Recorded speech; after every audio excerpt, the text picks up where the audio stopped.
Shalom Bapak Mama Saudara-saudari sekalian.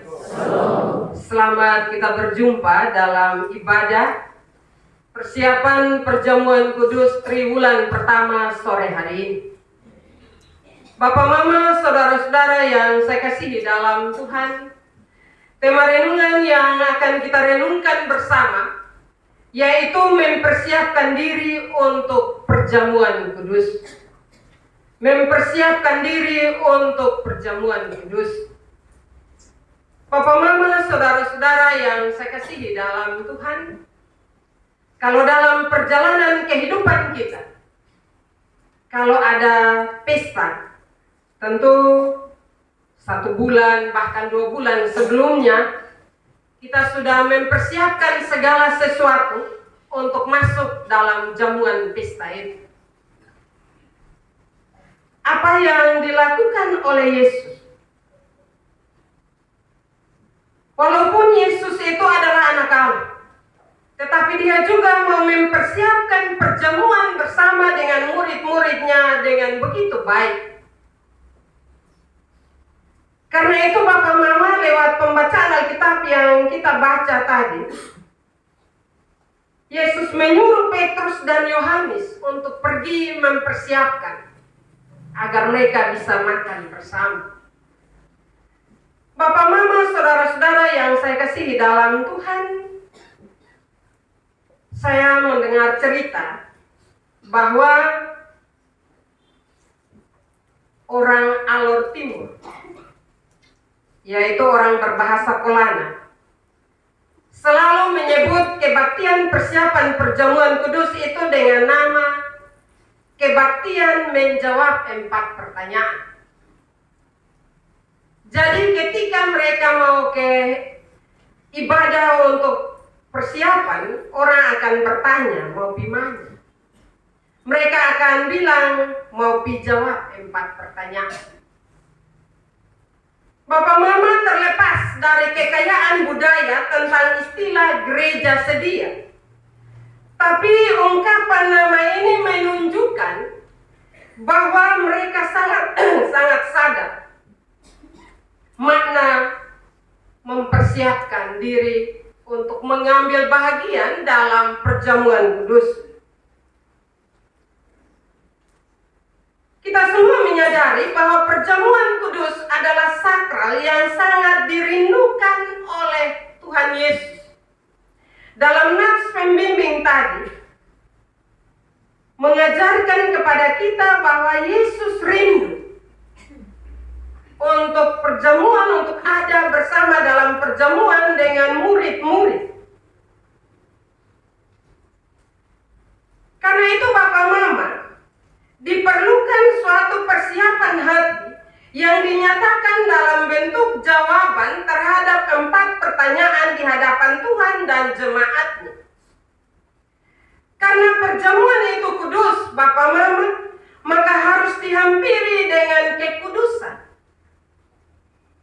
Tetapi karena manusia ini cenderung berbuat dosa, karena daging ini lemah, maka Tuhan Yesus minta kepada kita adalah pendirian atau pernyataan iman dan janji setia kita tentang Alkitab menurut pengajaran kasih dan anugerah Allah. Pengakuan bahwa Yesus Kristus disalibkan untuk menebus dosa kita. Pengakuan bahwa hanya oleh kasih dan karunia Allah Ia mengorbankan anaknya yang tunggal untuk menebus dosa kita. Dan janji menyerahkan diri kepada tuntunan Roh Kudus untuk terus melakukan kewajiban iman dengan hati yang tulus. Pemahaman itu harus ada dalam kehidupan kita, sehingga ketika kita ada dalam ibadah persiapan, kita tidak datangnya ikut-ikut orang atau ya karena kebiasaan, tidak. Bapak Mama, Saudara-saudara, Tuhan Yesus menyuruh murid-muridnya untuk mempersiapkan diri memasuki perjamuan kudus. Kalau kita perhatikan ayat 12 dari firman yang kita baca tadi, Pernyataan semua kebutuhan untuk makan Paskah sebenarnya sudah lengkap. Pertanyaannya Bapak Mama, lalu apa yang perlu dipersiapkan lagi oleh para murid? Jawabannya adalah persiapan hati. Sekali lagi nats pembimbing kita mengungkapkan bahwa Tuhan Yesus sangat rindu makan Paskah ini bersama-sama dengan kamu sebelum aku menderita. Sebuah kerinduan hati dari Yesus untuk makan Paskah bersama dengannya. Karena itu kita sebagai orang-orang yang beriman dan percaya kepada Tuhan, kita juga seharusnya punya kerinduan yang sangat, punya kerinduan yang besar untuk ada dalam jamuan meja perjamuan kudus. Bapak Mama, Tuhan Yesus mau agar perjamuan kudus itu dilakukan supaya kita tetap sadar dan tetap meyakini bahwa penderitaannya itu hanya semata-mata untuk keselamatan kita. Hanya untuk menyelamatkan kita. Secara fisik memang mungkin kita tidak langsung berhadapan dengan Tuhan Yesus atau Tuhan Yesus tidak kita lihat. Tetapi Roh Kudus hadir untuk memperbarui dan terus meneguhkan iman percaya kita. Ini janji Tuhan Yesus bahwa Dia pergi agar Roh Kudus itu datang menyertai dan melindungi kita. Dalam menghayati akan penderitaan Kristus, kita percaya bahwa kita tidak sendiri. Karena Roh Kudus ada bersama-sama dengan kita, Roh Kudus menyertai dan melindungi kita. Karena itu sebagai ungkapan syukur kita atas pengorbanannya di atas kayu salib untuk menyelamatkan kita, maka tanggung jawab kita adalah selalu punya kerinduan untuk masuk dalam perjamuan kudus.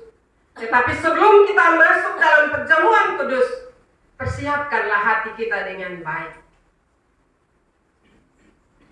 Ketika kita mempersiapkan hati kita, gaya hidup kita, iman dan pikiran kita dihadapkan dengan penolakan dan penerimaan pada sesuatu yang kudus, agar kita tidak berdosa untuk menodai kekudusan itu. Agar kita beriman hanya kepada Allah dalam Yesus Kristus Tuhan kita.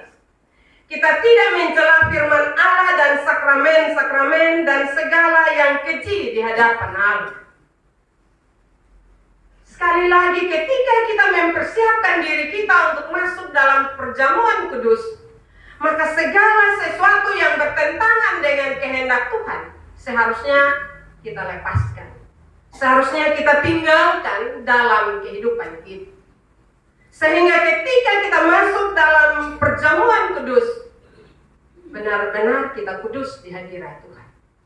Kadang kita bilang, ya potong omong kudus, tetapi masih manusia. Benar, kita masih manusia, tetapi Tuhan yang kita imani dan percaya adalah Tuhan yang kudus. Karena itu kita harus minta Tuhan lewat kuasa Roh-Nya yang kudus untuk menguduskan kehidupan kita. Menguduskan kehidupan kita, Bapak Mama, tidak hanya mau perjamuan, tetapi sepanjang kehidupan kita, kita berupaya. Walaupun ada dosa yang sudah mengintai kehidupan kita di hadapan kita atau di depan kita, tetapi ketika kita bilang bahwa kita adalah orang beriman, maka jangan biarkan diri dikuasai oleh dosa, tetapi biarlah Roh Kudus membarui hidup kita agar benar-benar persiapan kita berkenan di hadirat Tuhan. Bapak, Mama, saudara-saudara yang saya kasihi dalam Tuhan kita Yesus Kristus, Tuhan Yesus menyuruh mempersiapkan perjamuan kudus agar hati dan pikiran kita tertuju hanya kepada penderitaannya untuk menebus dosa dan kesesatan yang sudah kita buat. Ketika kita mengingat penderitaan Yesus begitu besar untuk menyelamatkan kita, maka kita akan tunduk. Belajar dari murid-murid pada saat Yesus meminta mereka untuk mempersiapkan perjamuan kudus, tempat untuk mereka melakukan perjamuan kudus. Mereka tidak membantah, mereka tidak tanya. Tetapi mereka dengan penuh ketaatan mengikuti apa yang diperintahkan oleh Yesus bagi mereka. Sikap itulah yang juga seharusnya ada dalam kehidupan kita sebagai orang-orang yang percaya. Ketika lonceng gereja berbunyi untuk ibadah persiapan, dengan hati yang tulus, tanpa disuruh, tanpa diingatkan, seharusnya kita dengan sendiri menyatakan siap untuk melaksanakan tanggung jawab itu.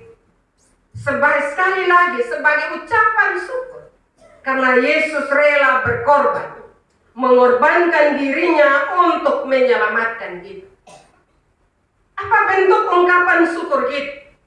Sederhana Bapak Mama, hanya mengikuti perintahnya dan juga setia di hadiratnya. Itu hal yang sederhana.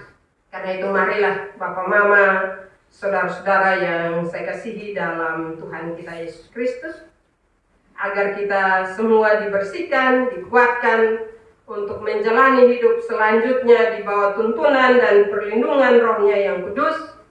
Marilah kita mempersiapkan diri dan juga kita memberi diri dibersihkan oleh kuasa Roh Kudus. Karena kita sadar kita terbatas, karena itu mintalah kepada Tuhan lewat Roh-Nya yang kudus untuk membersihkan hidup kita. Ketika Roh Kudus membersihkan kehidupan kita, biarlah Roh menuntun kita, membimbing kita untuk selalu hidup di jalannya yang benar. Firman Tuhan memberkati kita pada sore hari ini. Amin.